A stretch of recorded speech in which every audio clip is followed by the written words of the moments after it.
안녕하십니까. 나은주 목사입니다. 저희 교회는 새신자가 오면 10주 과정의 새가족반을 합니다.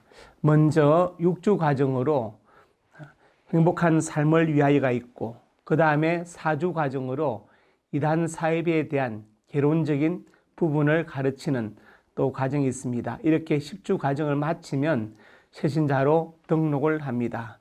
오늘 저는 그 6주 과정의 제1과 사람이 다른 동물과 같은 점과 다른 점이 무엇인가에 대해서 말씀드리려고 합니다. 사람도 분명히 동물로 구분되지만 다른 동물과 다른 점이 있습니다. 제가 어렸을 때 저희 마을에 서당을 하셨던 할아버지가 계셨는데 그분은 큰 관을 쓰시고 앉아 계셨습니다. 그분 처마 기둥에 한자가 써 있어서 제가 여쭤보았습니다. 할아버지, 저 한자가 무엇입니까? 할아버지가 이렇게 말씀했습니다. 천지지간 만물지중 유인책이다, 그렇게 말씀하셨지요. 그래서 저는 그 말씀이 도대체 무슨 뜻입니까? 했더니 모든 만물 중에 사람이 가장 귀한 존재다는 뜻이라고 했어요. 그래서 만물의 영장이라고 한다는 것이죠. 그래서 제가 왜 사람이 가장 귀한 존재이며 만물의 영장이냐고 했더니 그분이 대답을 못 하셨습니다. 자, 왜 사람이 만물의 영장이고 가장 귀한 존재일까요? 성경을 보면은 시편 49편 12절에 사람은 존귀하나 장구하지 못하며 멸망하는 짐승 같도다, 이런 말씀이 있고, 또 시편 49편 20절에도 존귀하나 깨닫지 못하는 사람은 멸망하는 짐승 같아, 이런 말이 있습니다. 다 존귀하다고 말하는데 멸망하는 짐승 같다고 하고 깨닫지 못하면 멸망하는 짐승 같다고 그렇게 말했습니다.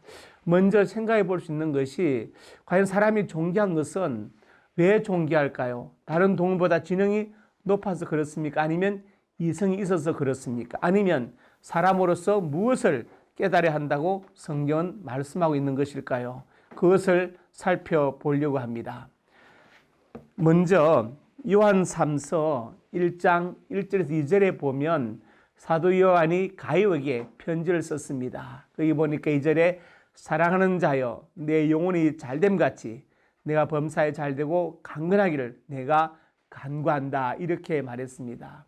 자, 이 땅에서 사람들은 어떻게 하면 잘되고 건강할까, 성공하고 건강할까를 연구합니다. 그래서 새벽부터 밤늦게까지 수고합니다. 근데 성경은 그것이 아니고 먼저 내 영혼이 잘 되어야 한다고 말씀합니다. 잘 돼야 되는데 우선순위가 뭐냐? 영혼이 먼저 잘 돼야 된다는 것을 말하는 것입니다. 영혼이 잘 되지 않고 범사가 잘 되고 건강하면 나중에 내가 원했던 것을 성취하고 난 다음에 더 큰 허무와 절망을 맛보게 된다는 것을 말하는 것입니다. 그래서 제일 먼저 인간은 영혼이 있는 영적인 존재입니다. 그래서 사람이 동물과 구별되는 점들이 무엇인가 하면은 우리가 보면은 직립보행을 한다. 두 발로 서서 바로 걷습니다. 그 다음에 또 문화를 창조하고 개성하지요. 까치집은 예나집이나 똑같지만 사람의 집은 다릅니다. 또 문자를 사용합니다. 동물이나 호랑이가 문자를 쓰지는 않습니다. 그리고 인간은 분절화된 언어를 사용합니다. 영어에서 절은 주어와 동사로 나누어지는 문장을 말하지요. 그런데 가장 중요한 차이점은 인간만이 영혼이 있다는 것을 성경이 말씀하고 있습니다. 그렇다면 언제 인간에게 영혼이 있게 되었을까요? 창세기 2장 7절에 말씀합니다. 여호와 하나님이 땅의 흙으로 사람을 지으시고 생기를 그 코에 불어 넣으시니 사람이 생명이 되니라. 살아있는 영적인 존재가 되었다, 이것을 말씀하지요. 자, 여기까지는 4대 원리 중에 첫 원리 중에 영혼의 원리와 좀 비슷한 면이 있습니다. 그러면 이제 세 번째로 우리가 살펴볼 것이 중요한 것인데, 자, 영혼을 가진 사람이기 때문에 영적인 본능이 있습니다. 우리가 육체를 가지고 있어서 육체의 본능이 있지요. 식욕 같은 본능이 있는데 영혼이 있기 때문에 영적인 본능도 있습니다. 그렇다면 우리가 영혼이 있는데 어떤 본능을 가지고 있을까요? 그것을 살펴보려고 합니다. 제일 먼저 영혼을 사모하는 마음이 있습니다. 여러분, 연애하실 때 영혼이 사랑한다고 이야기하지요. 그리고 또 영원히 잊지 않는다 이렇게 말합니다. 과연 사람이 영원히 사랑할 수 있을까요?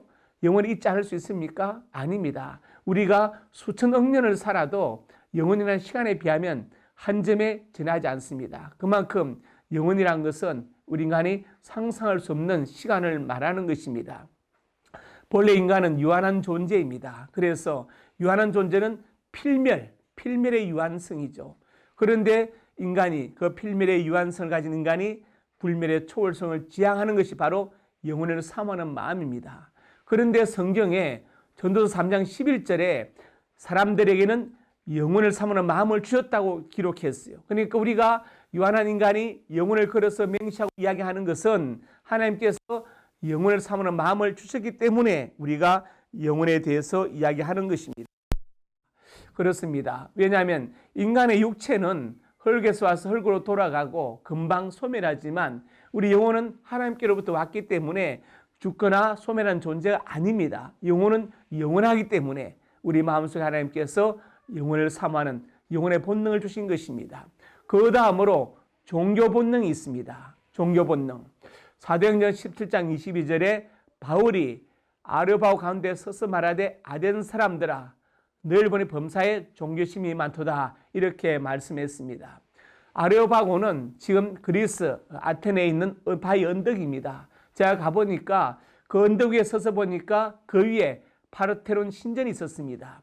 파르테논 신전은 여러분이 아시는 것처럼 유엔이 정한 문화유산 1호 아닙니까? 바울이 그 바위에 서서 파르테논 신전을 보면서 아테네 사람들아 너희를 보니 범사에 종교심이 많도다 이렇게 말했습니다.